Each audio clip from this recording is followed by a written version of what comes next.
Hello and welcome everyone in another episode of Researcher Celebrity.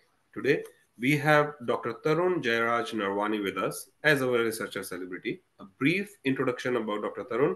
He has done his bachelor's in bioinformatics from DAV College Chandigarh, and then for masters in bioinformatics he attended Pondicherry University. Then worked in industry at Persistent Systems, moved to Imtech Chandigarh to explore his research passion, and then finally joined PhD in Germany, in France, as a CIPRA fellow in University of Sorbonne, Paris Cité. And then currently he's a senior computational structural biologist at Amphista Therapeutics, London, UK. With this brief introduction, I'll say thank you so much, Dr. Tarun, for taking time out for this conversation. Thank you. Thank you, Raja, for having me. And just a correction, I'm in Cambridge. That's all. Cambridge. Oh, Yeah. yeah. Okay. Thanks. So we always start this conversation that how and when you decided that you want to become a researcher. Well, I mean, that's one of the most complicated question which anybody can ask, but I have a very simple answer usually for that. I don't know. It's as simple as that. Because you can never know. The point is, in retrospect, everybody's wiser. In retrospect, like in hindsight, you'll always find reasons. Oh, maybe this started it, maybe that. But I like to answer it with full honesty that when I'm in that position, when when you have safety net, you try to do what you want. But when you're vulnerable, you actually don't know. You just would look at any opportunity that come your way, try to see if it works or if it doesn't.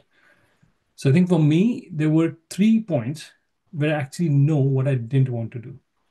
And that didn't want to do actually pushed me in the right direction that what I really want to do. So I mean, before you started my introduction with the DAV College, that's bachelor's, I had a I had a passion before that to follow, be an MBBS doctor and do an MS in cardiosurgery and stuff. I read a lot at the time. I even worked hard to get that. Didn't go through. I knew I failed. And then I quickly said, okay, what's next? So moved on to DAV College. The best course I could, I think, get through was bioinformatics honors. It was because they didn't know what they were doing either. So it's like we were finding our space together. And interestingly, when I went to Pondicherry, we met our colleagues who had much more insight into bioinformatic tools than what we knew about. But what they lacked was understanding of molecular biology, cell biology, immunology. And because DAV College didn't have like amazing course design on that, they usually used these surrogate courses. So we had very good training in molecular biology, genomics, immunology. So we were trained as a biologist with understanding of computation languages, computer C++, C, and how to use bioinformatics tools. So I think that was a good part. But to be very honest, I was very bored. I Mhm. was in college. I was exploring college life. I was under many different pressures, including like financial pressures and other pressures. But I wanted to use that college life to explore myself. What can I do? What I really want to do. I played cricket during that time. I still play cricket, so that I thought maybe I'll excel there somehow. Didn't work out. In the last year, my HOD, and she had played an amazing role in designing like what I do right now. Mhm. Her name is Dr. Nandita Bachawat, and she asked me to participate in a poster competition. It was inter-college poster competition. Like, I'm the last bencher. Why do you want me to participate? She said, no, I want you to. And I end up winning that competition Mhm. with like, and I designed a poster on cystic fibrosis. It was very similar. None of my friends believed it. They thought I had paid money, which I didn't have, of course. Mhm. And nobody would, I couldn't understand that. Well, how could I win it? And then Mhm. when I went to her celebrating that victory, she was like, see, it's very simple. You can ask questions. And the questions you had asked in class had impressed me as a teacher. So I wanted you to explore what you can do. And Mhm. here now I get first pushed towards, yeah, maybe I'm something which I don't know. I Yeah. should explore research. I should explore questions. And in hindsight again, you start seeing, yeah, I have been asking questions. I've been Mhm. asking questions of myself. I've been critical to myself that what Mhm. can I do and what I cannot do. Mhm. Pondicherry was amazing. I think Pondicherry basically taught us what the field holds, what bioinformatics actually is, what the power of compute engines, computers can get you through a Mhm. biology problem. And Mm-hmm. it's I'm relating it to it now because now when I see what AI can do to biological data sets, it's literally mesmerizing, and that's what maybe another push. Now see, I'm always connecting in the hindsight, Mm-hmm. but at that time I don't think I knew knew much. Mm-hmm. You'll be surprised, in my after my bachelor's I actually wanted to work at a call center. Like Mm-hmm. maybe that's my life. So Mm-hmm. it's always I think it's more like, how does accident happens when you go out on a bike or something Mm-hmm. and somebody can hit you. Mm-hmm. Similarly, I think opportunities are out there. Opportunities just don't know how to ring a bell. So Mm-hmm. you have to go out, explore, and get bumped into an opportunity Mm-hmm. to know what you really want to do. And if that opportunity excites you, if it makes you happy, keep doing it.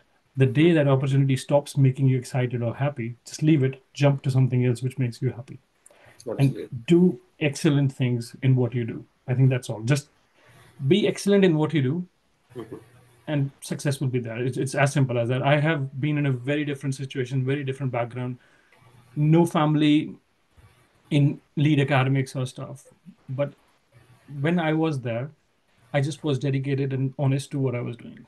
And that's blowed out. Yeah, I think that's how I knew that I want to go to research. After Persistent, I knew I didn't want to go to IT. Mm-hmm. After Barclays, I know in Vodafone, I know I didn't want to do call center stuff. Don't want to be an IT support person. Mm-hmm. And in Pondicherry, I got to know that I didn't want to be a networking person. I didn't want to be a computational computer scientist. Mm-hmm. And finally, during PhD, that's what everything changed. Like I think you may relate to it, and many may, because PhD is a game-changing thing. It Absolutely. just it changes your worldview. It changes, and especially doing it from France, Mm-hmm. different culture, different language.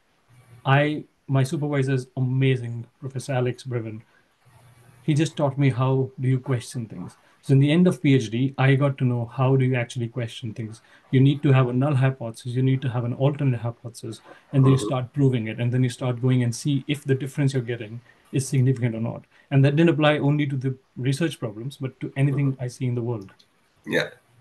So yeah, I think that's how I can summarize. I don't know if it was a summary or not, but that's how it used to. We will dig into all these holes and starting from your college. Yeah, What we have always seen in these conversations that the teachers, either early school age or college, these mentors play a very important role in shaping up the career. As you mentioned that in the hindsight, everyone is intelligent. Even yeah, when a kid playing a cricket in school want to become a cricketer but ended up a successful researcher, we are talking today. So what are the things which you have imbibed from mentors, like either from college, as you mentioned about Dr. Nandita Bachawa, Nandita. Yeah, your HOD, okay, yeah, and then your professors. So the things you think that are more important as a mentor, because now you are mentoring people when they are yeah. going through it. So let's start from the mentors. Yeah, so mentorship, I think I'm actually, I just took Professor Nandita's name, but there's a lot. Like Mhm, life is a teacher, right? You go out, you can learn from anybody you want to. It's just a beautiful world out there. So in my school, for example, we had a history teacher, and she was amazing because she would tell stories and not what's in the textbook. She was not after the syllabus. mhm, So, and that was beautiful because now when I look back and when I am designing syllabus for some groups, some organizations, or designing curriculum, the focus is not on syllabus, getting through that textbook. The focus is, and this is learned from them when she was telling those stories and his history as a story. Or maths, for example, there was a teacher who would set up papers which are difficult to pass, like literally difficult. And anybody who passes that exam was a star. But what she didn't realize is people who are failing are losing interest in maths. So mhm, from that time till my college, I hated maths. I think I don't want to do anything with maths. But in college, when there was a nice teacher to teach maths, I think, yeah, this is lovely. Why didn't I do it earlier? mhm, So you see, there are also positive and negative from mentors. So you need mhm, to choose who you want to be as a mentor. Using that history teacher, I actually was discussing with one of my mentees, a mhm, school student, and told her that okay, focus just on learning, just imbibe what you can, Don't worry about marks. Don't worry about. Nobody asked me how much I scored in 10th. Nobody Mhm. asked me how much I scored in 12th. These Mhm. are useless statistics. Just focus to know how to learn. So I think at the end of school, a student should know how to learn things, Mhm. like how to be excited about things. Mhm. Then in college, we had amazing Professor Nandita Pichawat. She basically shaped me in a way. I asked her a question in the very first class, I guess, on DNA and RNA, that why did evolution choose RNA or uracil in RNA and not in the DNA. So it was a very stupid or maybe a naive question, but it she told me that every question you ask is important to me. Mhm. I never had stopped asking questions till then. I still ask questions, which might make people happy, sometimes not so happy. So Mhm. yeah, and then in my I think in my Pondicherry days, we had again there was a stunning. I would call her actually. We used to call her star of the teaching staff. She was Dr. V. Amuda. Mhm. She was awesome. Like I never get good grades in her class, but the Mhm. amount of things I learned from her was Mhm. really good. Really, like it taught me how does a department actually work. Like she was used to tell stories about how she and Professor Mathur and Sundara Mohan sir, they set up the whole department. And the lessons we learned actually is how does science, how does the institute actually works. So Mhm. those are good lessons to take. Apart from that, yeah, I was performing very well during the Pondicherry exams, and that's thanks to my girlfriend that time and wife now, Himani Tandon. She was like literally making me work, I would say. Mhm. Because I was into gaming, I was playing games perhaps all night, and she would Mhm. send people to wake me up. So she's a Mhm. mentor for me. I mean, Himani is also a mentor for me in that way. Mhm. Then my roommate was a mentor. Chetan, he's awesome in what he does. And Ishwar was a mentor. So I have friends who are mentors. I have teachers who are mentors. Biggest like life-changing mentors were like Professor Dr. Shri Krishna Subramanian in CSR MTech. He told me how to be smart worker. Mhm. Don't just be a hard worker. Leverage what you know. Just don't throw it in the air. Know when to hit. Mhm. It be I think one thing which we actually I had a discussion with him once, like how to be like a virus in an organization. Like you Wow. go, you choose your host, you know when to express. Don't just go and express and be a blast. Go be subtly over there and come out slowly. And once you understand the system, you can be actually the star of the system. Mhm. So that's how viruses work, right? It's and this imagine this a mentor teaching me this in a microbial institution. Mhm. So Nice. that's lovely. And Alex, who's my PhD supervisor, he has a impact like impact like nobody else. He changed the way I think, he changed the way I inform things, and he changed the way I understand the world. Like not nothing is binary. There is no zeros and ones. He and I had amazing chats about self-organizing maps, like how actually self-organizing maps works in the natural world. Like Mhm. you don't always have to know everything. You just have to know bits about things and then Mhm. choose how to build on top of this. And eventually Mhm. you have a big machine which just thinks and learns and grows. Absolutely. Yeah, a lot of mentors. And I use their mentorship now to mentor other people, which is I think Mhm. the best you can do. So, with all these positives about mentorship, and as you mentioned that there are negative mentorship also, where you learn what not to do, is Yeah, also important. yeah, So, let's now take the time of all these years you have been in research. Everyone talks about failures. Very less people discuss that and then, build things on it. yeah. What were your experiences and what you want to to the audience, that how they can get benefit from your experience?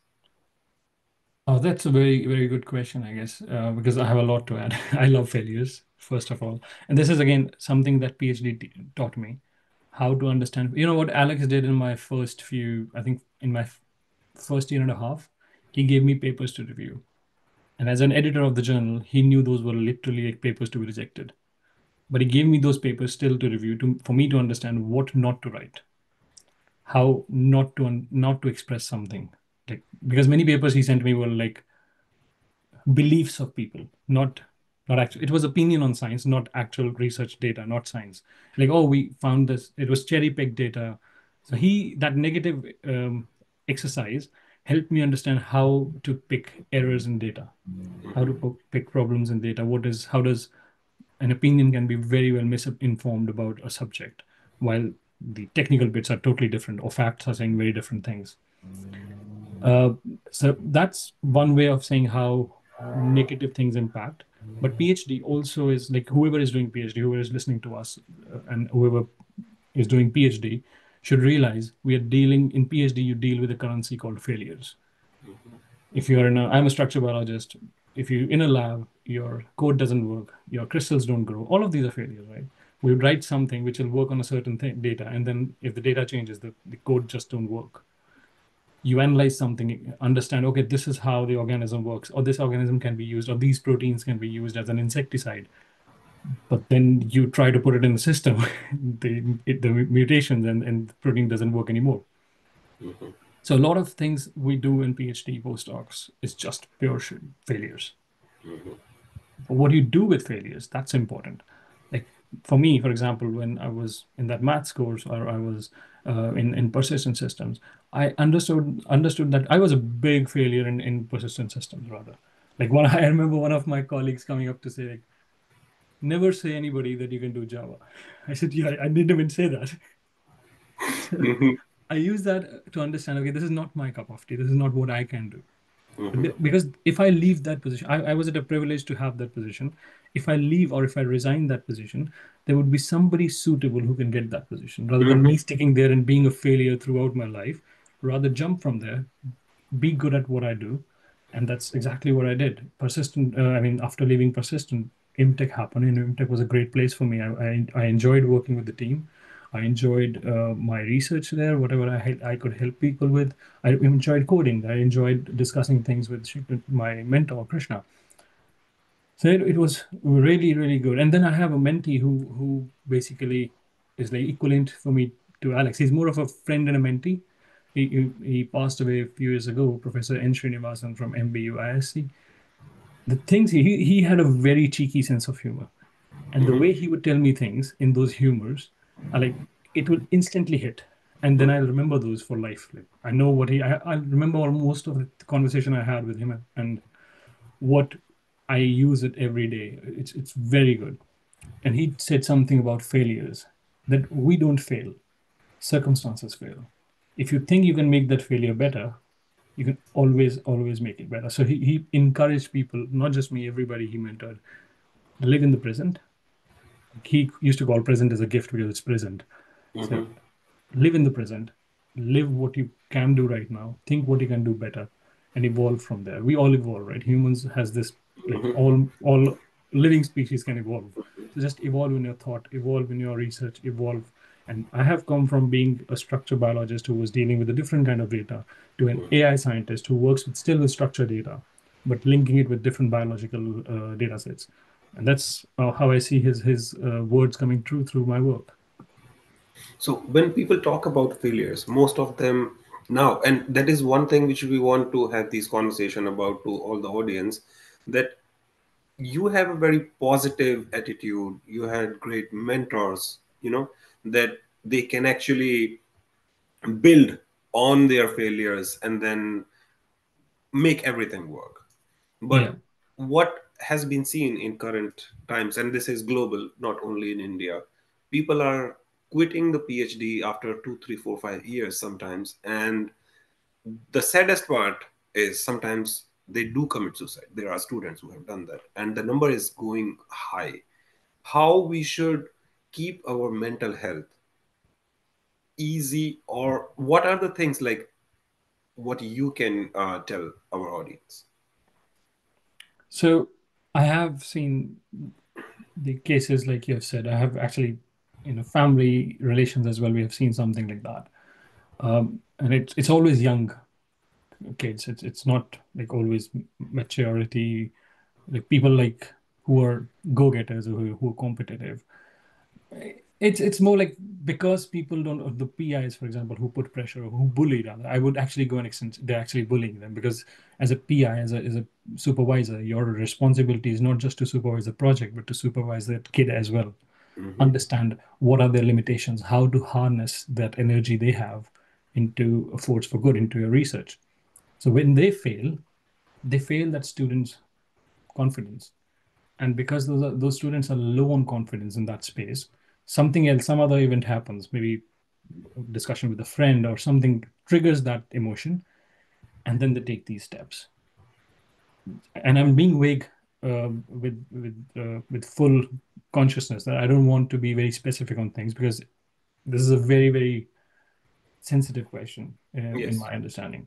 So I would rather say it can impact anybody. It can impact no matter how happy I am. I don't know what happens next. So because if I don't take my mental health seriously, Mm-hmm. it is going to get me at some point. So it's important to understand that mental health is a real, it's like any physical disease. If you have a mental health issue, go talk to a specialist, go talk to a psychiatrist, go talk to a therapist. And when I say that, first thing is acknowledging that I am going through that. For example, if a PhD student or a postdoc or even a student, let's go back to my example of that maths test, a difficult to pass.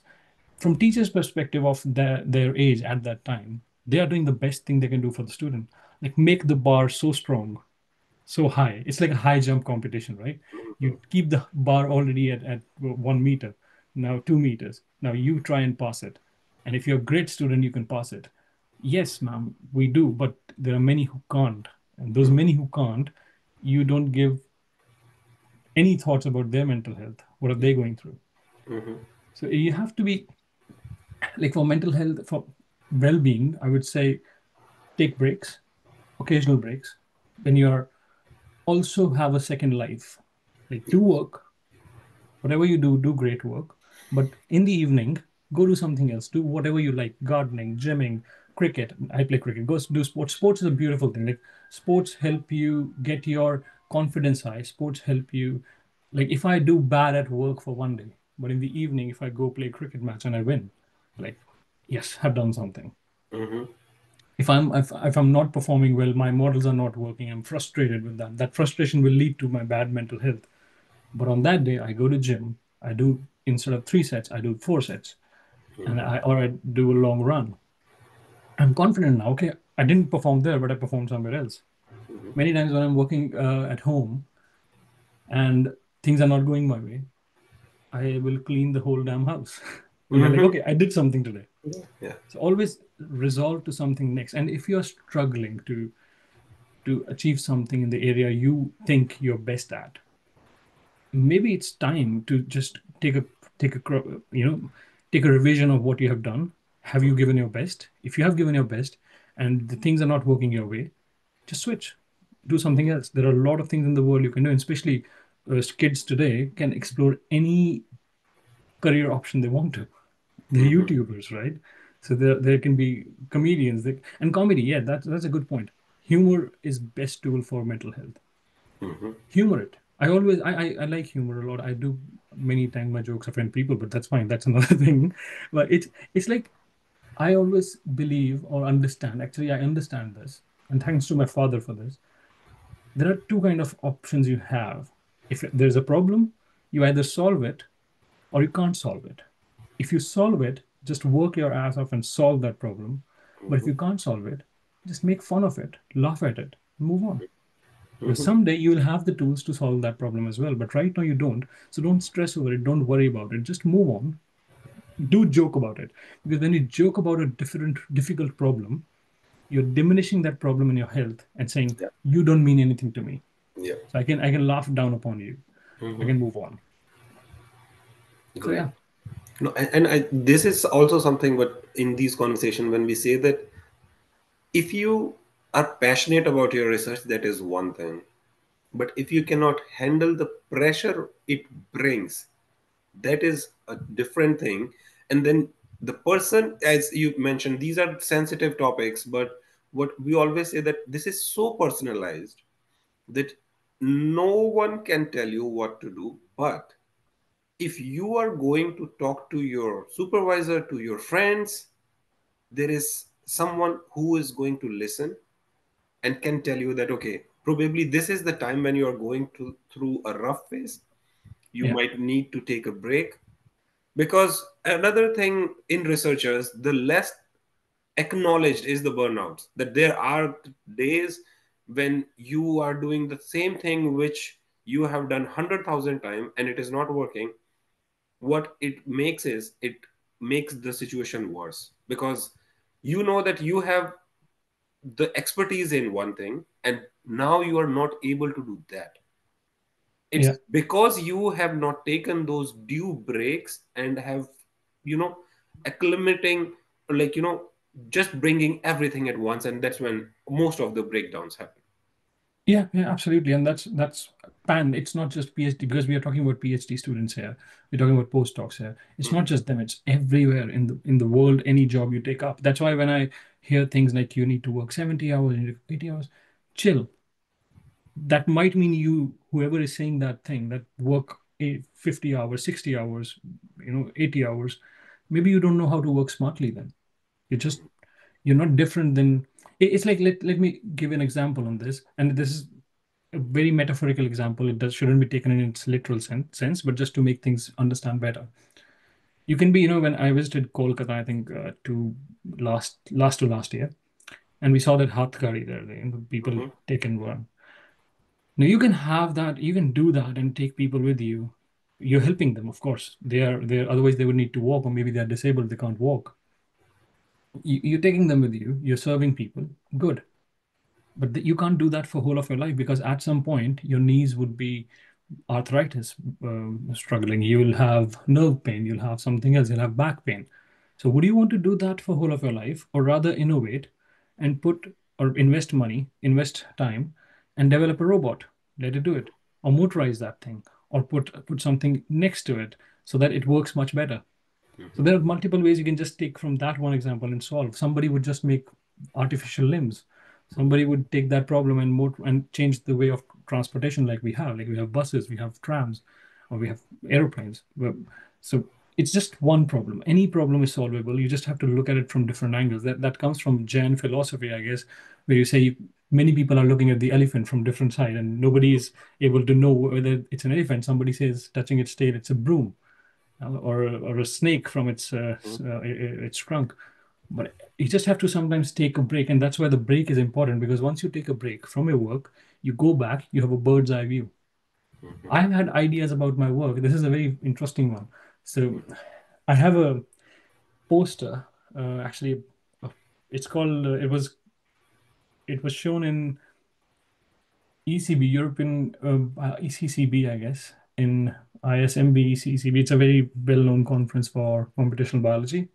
mhm, International Society for Computational Biology. Yeah, that's. And I had a poster there which was under the category called Science and Arts. mhm. Oh Arts, wow. sorry, Arts and Science. Yeah, Mhm, trying to take my memory there. Arts and Science. And Alex, my supervisor, was like, "Oh, look at this funny thing. Do you want to participate there?" I was already showing other. I was giving a talk and I was giving a poster presentation there. And he said, "Do you also want to do this? You anyways going there. You like doing artistic stuff. Do you want to do this?" Like, I don't know, I don't have any ideas, so I don't know. It was a few days later. The deadline was a few days. I was taking a shower and I got an idea mhm, on a Saturday. I ran to my lab, designed a poster with, because I used to work with integrin proteins, platelet factors. I was in a blood pathological institute, so it was to show that how integrins actually need to open up. So you can't form a blood clot if this integrin protein doesn't open up. mhm, And this integrin protein is sitting on the membrane. It has to first change its conformation from closed mhm, to open conformation, and then when it is in its open conformation, fibrinogen binds here, and that mhm, fibrinogen then attracts platelets, and the platelets accumulate. This is how the clot is formed. mhm, So that piece, which I drew, was actually on mental health.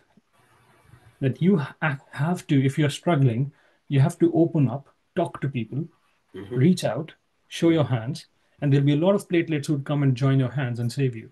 It'll Yeah. clot that. And that was a Perfect. piece on art which I provided. There was a man in it. It was a naked man, and people were like, I was in France. It was Mhm. allowed to draw naked mans. Absolutely. That was fantastic. And I will say this to all the audience if you are listening to this, that talking to people is one of the best thing. Yes, in India we have this prohibition still, although people are now opening up to go to therapies, talking to doctors about it. But the best thing, it can be like your friend, your family member can be the Yeah. best therapist for you. The only thing is like you have to be vocal about it, acknowledge that yes, this is something which I can do. I know it is not one of the best days, I have done this so many times, but let's talk about it. It takes so much out of you, and then you feel relaxed. And obviously every single researcher is what we say, if you are passionate about it, if you know what you are doing, there is no way that you will not find success. As Dr. Tarun mentioned, that success will be there for sure. If you like what you are doing, there is no question that success anyone can stop that. Now going to Just the second just part. to Yes. Raja, can I just add one thing? Mhm. Like when we encourage people to go and talk to others, peers, friends, and family members, there might be people who will joke, who will mock it, who will not Yes, understand it. true. And if they are not understanding it, your reaction should be, all right, not the right doctor I should talk to. I should go Hmm. to a different doctor. That's what we Absolutely. do with any disease, right? If I am having feverish and I'm thinking there's something wrong with my stomach, I would go to my general practitioner who would tell me, oh, this is how it works. This is what's wrong with you. I'll give you medicine, you'll get better.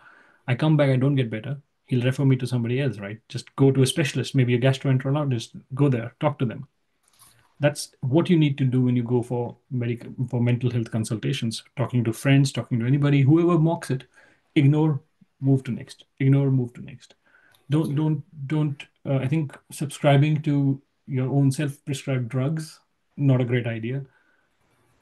Do sports.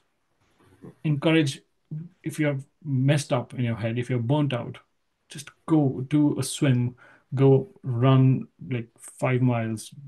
Not even run, just do yo-yo tests, do play team sports, because in team sports you are taken up like a push, right? When I'm playing cricket, we are player of a team of 11, and when we are winning, we are just, doesn't matter how I performed in that game, but if Hmm. you're winning, it's like a boost which takes you up, and that's what keeps you happy.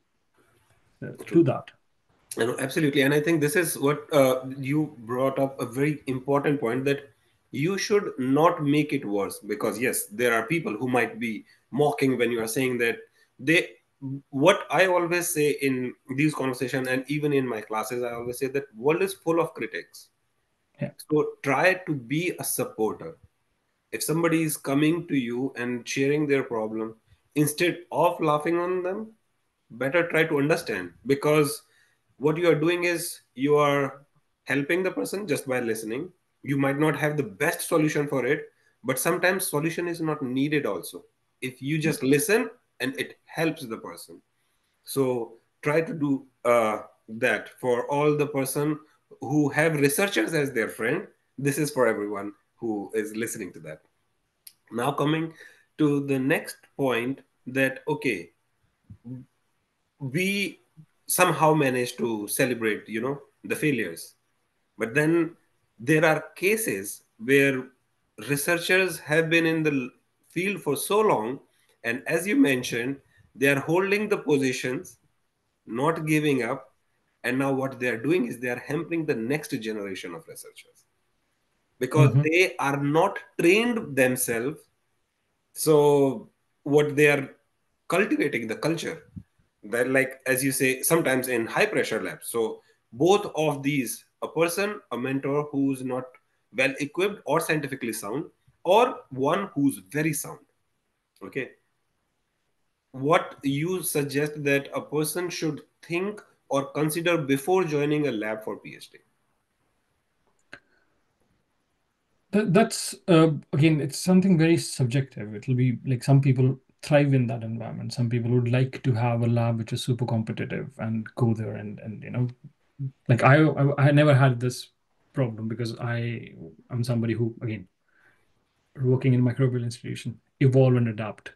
Like that's what you do. Like natural selection is exactly that. So if you are looking for a lab and you love their work, like literally, I actually, this is I have an example for this. I can't name the person, I can't name the supervisor, but now a Nobel winning supervisor runs a huge lab, right? One of our one of my wife's known, he got into that lab. Actually, he was so popular that he was requested to join that high performing lab. And you don't know, you don't say no to such opportunities. He went there, worked hard, and then he realized after, I think, 2 years in his postdoc that this isn't working out. He's getting more, he's actually seeing other people around him who are doing really good work. He's trying to do that work, but somehow his PI is not supportive of that project. He's not getting the feedback he wants to. There are usually one-on-ones, and they use their one-on-ones for getting better insights into the data. But if you're not getting that, if you're not being supported, he did the best thing he can. He just left it out. He said, I don't want to work anymore. Yeah. Because that doesn't matter. It doesn't matter how big the lab is. Because if Yes. you are in a lab which is not, again, team sports, Mm-hmm. it's not pushing you up, it's not keeping you happy, join a different team. Because even if the team wins, you may not end up winning because you never felt being part of the team. Mm-hmm. So if you're not feeling part of the team somewhere, doesn't matter how happy a PI is or how bad a supervisor is, it doesn't matter. Think about yourself. If you think you can laugh at it, like I have been in a lab. I was in Toulouse. We were working on an amazing project, plastic degradation, biodegradation of plastic using microbial enzymes and I was engineering those enzymes or designing those enzymes to degrade PET, which is the plastic bottle.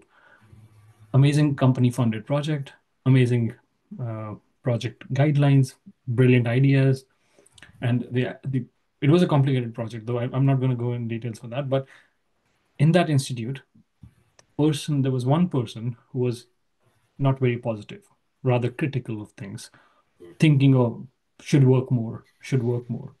Like I'm giving my best, Mm-hmm. but that team around me, the team was super fun. We used to make fun of that person Mm-hmm. within ourselves Yeah. and used to feel happy. It doesn't, we don't, those criticism, those jokes doesn't go there. But when we were being criticized, we'll just look at each other, ah, another one, Yeah. gone. Right? So just go on, ignore things, take criticism which is valuable. It's Yes. called valuable criticism or constructive criticism. Take that, evolve from that. But if somebody's just criticizing because of your appearance, because of the way you look, because of the your background, because of your thinking process, ask that person, how can I improve? Yes. If they can't give you the answer, how can I improve? Chuck them. Don't think on them. They're Mm-hmm. not worth it. Just move on. Absolutely. Right? Yeah. And If you you have said, anger, express it. Don't hold it off. we always say like people often ask like, oh, I feel like crying. I always say this is an emotion. Cry. Do not Yeah. stop it. Cry out. Like cry. It's fine. When you feel like laughing, nobody asks like, oh, I feel like laughing. Shall I laugh or not? That's Then why fair. is That's for fair. crying? It is just another emotion. And yes, this is very important part, I think, for all the researchers, and this stands true. Doesn't matter you are a PhD student, postdoc, or even serious, emeritus scientist, because there will always be people who will question. Yeah. Somebody will question your work, somebody will question your ethics. But again, as Dr. Tarun said, if they can just ask them that, okay, do you have a solution for this? If not, then why are you even commenting on that? Yeah. Don't create Solve a this problem or conflict. laugh Yeah. at a problem and move Yeah, on. Yeah. It doesn't matter. exactly. No, that's a good one. So now at the edge of the conversation, I would like to know your word of wisdom for all the audience who are listening to this. Well, I don't know if I'm wise enough, but I'll try. It's so yeah, I think we've shed some wisdom on different things and we have touched different topics. Uh, but the best wisdom I can give you is be a hustler. Struggle. I mean, we have discussed our research story, where we come from, what I have been in different labs, different people working with them, trying to manage relationships. It's very simple. Just be good at what you do. And I think we at my stage certainly we have reached a space where, for example, when I came to UK, I was working for another company. I was a lead scientist there. And then another opportunity came by. I was just good at what I was doing with proteins. Another opportunity came by. I thought I can evolve better with this opportunity rather than this opportunity. So it's like be excellent. Just give your best. Be the best you can. Be a smart worker. Don't be a hard worker. Because you can be a hard worker, you can pull that rickshaw for ages. But the person who will robotize that rickshaw will be the winner. That's the person who everybody needs, rather than you being pulling it. You will be respected, yes. You will be acknowledged, yes, that thank you for doing this for us. But if you're not smart enough, you have to evolve in that way. There'll be a natural selection. Like I especially face this in many other conversations where so AI is making its steps towards different fields, right? People know AI just as a chatbot. That's not what it is. I was at a Google conference yesterday, day before, and we were discussing exactly this: how AI is going to change things. It is a technology which is there. We machines are getting more and more smarter. I don't have to now waste my time either coding or my time analyzing a paper. I can quickly ask a bot and look into that paper, see, tell me what is this. I can save a lot of time there, but that doesn't mean that I save my time and go play cricket. Hmm. I save my time to do more innovative work, to make more use of my time. That's like Iron Man with Jarvis. So everybody in future would have a Jarvis for your daily task, making coffee, other stuff. But then you have to be the Iron Man. You can't make a Jarvis and then just sit outside and enjoy your life, because there is no. It's I treat it as positive natural selection, because the question in that conference was very simple. If do you worry that if there is so much impact of AI, there would be people, right, who will lose their jobs? And I said, that's the technological natural selection. There is a pressure, you evolve to that pressure. Yeah. If you can't evolve to that pressure, there's always going to be losses, because that pressure is important unless you pivot. If you think that AI has taken this job, just learn AI. It's not difficult. Learn Yeah. it. It's not difficult. Be Absolutely. best at what you do. Yeah, absolutely. And I think this is what we always say, that be best what you do. As you mentioned, we always say that do whatever makes you happy, and Yeah, then absolutely. obviously it will come for sure. Yeah, Yeah. absolutely. If you're happy what you're doing, I'm very happy what I'm doing, and it's like if you're happy what you're doing, it'll show in your work, it'll show in your Yes. innovation. You cannot do innovation when you are under stress. You can't do Mhm. innovation. Although there is a very famous saying that necessity is the Mother root of of or invention. mother of innovation, but the context it's talked about is World War II. And Hmm. people who developed those things were actually happy. They were either in the Nazi Germany making weapons to win the war, and like, Hmm. yeah, we are happy because we are going to be the great race. And then Hmm. there were other side of it who were also developing great weapons, because they were like, we have to defeat them and we will defeat them. They Yeah, were doing it in a happy phase. They were not doing it in a stressful, negative space, because yeah, it doesn't feed you well. so true. And I think most of the researchers can agree with this, that if you really are happy and if you like what you do, there is no way that research can let you down. It has Yeah. not let me down ever. And I can say for the same for Dr. Tarun also. At this time, now I'll say that to all the audience, whosoever want to write to Dr. Tarun, they can write to him directly. If you want Empowering Sense Foundation to put you in touch with our researcher celebrities, because we are going to start a program from January 2026 about mentor-mentee program. If you have watched enough of these and you want to be mentored by our researcher celebrities, we are open for that also. The only thing which we want is enjoy your research. Yes, Yeah. it brings a little bit of stress, but a little bit of stress can be handled. It should not be chronic. That's With a driver. Like that Yeah, moment of stress is a driver. You need to have that. As I said, you can't have a Jarvis and then just go sit out. No, the Jarvis is exactly. there so that you can be the Iron Man. Simple. Yeah. Absolutely. With this, we'll say thank you so much, Dr. Tarun, for this enjoyable, enlightening, and helping so much for mental health for all the researchers. Thank you so much. Well, I'm happy I was of some use. Thank you, Raja, for organizing this. And one last thing to say: if you want to reach out, yes, Empowering Science Foundation is there. But you know my name. You have LinkedIn accounts. Reach out. I'm easily approachable. I don't discriminate. So just come by. I'll be happy to have a chat if you're going through any phase. I can point you in some directions which can be useful. Yeah. Absolutely. With this, we'll say all the researchers keep enjoying your research and stay tuned for another episode of Researchers Celebrity. Thank you. Brilliant. Thank you. Bye bye.